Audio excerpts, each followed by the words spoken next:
বাংলাদেশের রাজনীতির সংস্কৃতি এখনো টাকা নির্ভর ও ক্ষমতা নির্ভর বলে মন্তব্য করেছেন এনসিপির জ্যেষ্ঠ যুগ্ম আহ্বায়ক সামান্তা শারমিন। বাস্তবতা আসলে কি দেখেন? ধন্যবাদ আপনাকে এবং আমার সাথে যিনি আজকে আলোচক হিসাবে আছেন জননেতা অ্যাডভোকেট ফজলুর রহমান এবং যারা এই অনুষ্ঠান দেখছেন সবাইকে শুভেচ্ছা জানাচ্ছি। আমরা একটা ছাত্র জনতার গণ অভ্যুত্থানের মধ্য দিয়ে, রক্তাক্ত গণ অভ্যুত্থানের মধ্যে দিয়ে বহু প্রাণের বিনিময়ে বাংলাদেশ থেকে একটা ফ্যাসিস্ট শাসনের অবসান ঘটিয়ে একটা অন্তর্বর্তীকালীন সরকারের নেতৃত্বে বাংলাদেশ পরিচালিত হচ্ছে এবং এই বাংলাদেশে একটা নতুন বাস্তবতায় আমাদের রাজনীতির ভবিষ্যৎ কি হবে, ভবিষ্যৎ কোন ধরনের রাজনীতি হবে এই নিয়ে কিন্তু এই অভ্যুত্থান পরবর্তী সময় থেকেই আমাদের আলোচনা হয়েছে। আমি আপনাদের এই অনুষ্ঠানে আমি একাধিকবার এই কথাটি বলার সুযোগ হয়েছে আমার, বা বলেছি যে বাংলাদেশে যে নতুন বাস্তবতায় যে রাজনৈতিক দলগুলো গঠিত হচ্ছে সেই রাজনৈতিক দলগুলো আমাদেরকে একটা পরিবর্তিত পরিস্থিতি বা পরিবর্তিত বাস্তবতা সম্পর্কে স্বপ্ন দেখাচ্ছে। কিন্তু এই ভূখণ্ডটা বাংলাদেশ এবং এই বাংলাদেশের রাজনীতির একটা দীর্ঘদিনের ঐতিহ্য আছে বলেন, সেই ঐতিহ্যের মধ্যে ইতিবাচক দিক যেমন আছে, কিছু সীমাবদ্ধতা, নেতিবাচক বাস্তবতাও আছে। এবং এইখানে যে রাজনৈতিক দলগুলো গড়ে উঠছে বা যারা এই রাজনৈতিক দলগুলো গড়ে তুলেছেন তারা কিন্তু কম বেশি একটা রাজনৈতিক আবহের মধ্য দিয়ে তাদেরও বলবো যে বেড়ে ওঠা এবং রাজনীতির সাথে তাদের সরাসরি সংশ্লেষ অনেকের না থাকলেও তারা রাজনীতি বিমুক্ত ছিলেন তা কিন্তু নয়।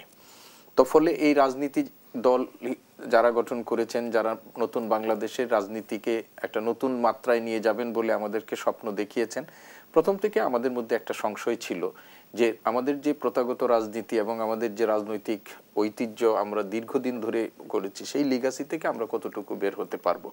আপনি দেখেন আজকে নতুন যে রাজনৈতিক দল, সেই রাজনৈতিক দলের একটা গুরুত্বপূর্ণ নেতাকে অব্যাহতি দেওয়া হয়েছে।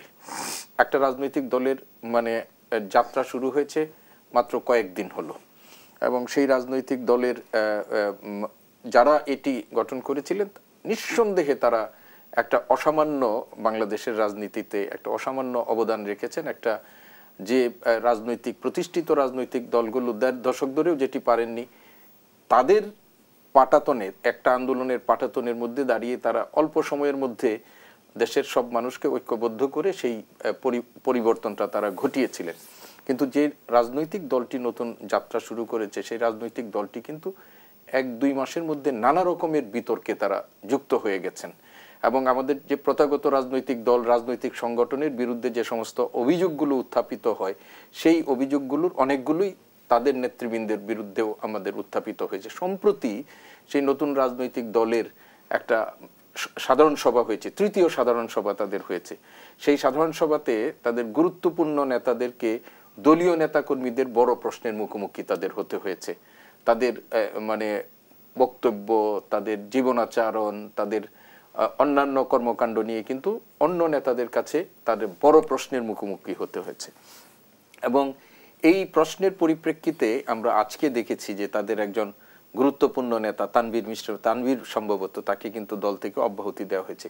তার বিরুদ্ধে অভিযোগটা কি ছিল যে তিনি পাঠ্যপুস্তক প্রকাশের ক্ষেত্রে একটা বড় রকমের সেখানে কমিশন বাণিজ্য তিনি করেছেন বা প্রভাব বিস্তার করেছিলেন এবং গণ অধিকার পরিষদের যিনি রাশেদ খান সেটি কিন্তু তিনি অভিযোগটা উত্থাপন করেছিলেন। তো এখন যেটা আমরা বলছি যে এই যে রাজনৈতিক দলগুলো, কালকে আপনি দেখেন যে একটা হত্যাকাণ্ডের সাথে যুক্ত হয়েছে এই নতুন ইয়ারা, যে একটা প্রাইম এশিয়া ইউনিভার্সিটির এবং সেই বৈষম্য বিরোধী ছাত্র আন্দোলনের একজন যুগ্ম সদস্য সচিব গুলশান এলাকার, আজকে তাকে পুলিশ গ্রেপ্তার করেছে। গতকাল রিমান্ডে ২ জনকে নেওয়া হয়েছিল। সেখানে বিচারক আক্ষেপ করে বলেছিলেন হিরোইজম থেকে জিরোইজমের দিকে কি যাচ্ছে কিনা। এই ধরনের প্রশ্ন আমাদের এখানে আসছে। আমরা এটা প্রত্যাশিত আমাদের কাছে ছিল না, কিন্তু হয়ে গেছে এবং এই যে হয়ে যাওয়ার একটা মতো অবস্থা তৈরি হয়েছে সেটা হচ্ছে আমাদের এর পেছনে কি আমাদের দীর্ঘদিনের রাজনৈতিক সংস্কৃতি দায়ী কিনা? আমি সে আলোচনায় ফিরতে চাই ডক্টর সিদ্দিকুর রহমান খান।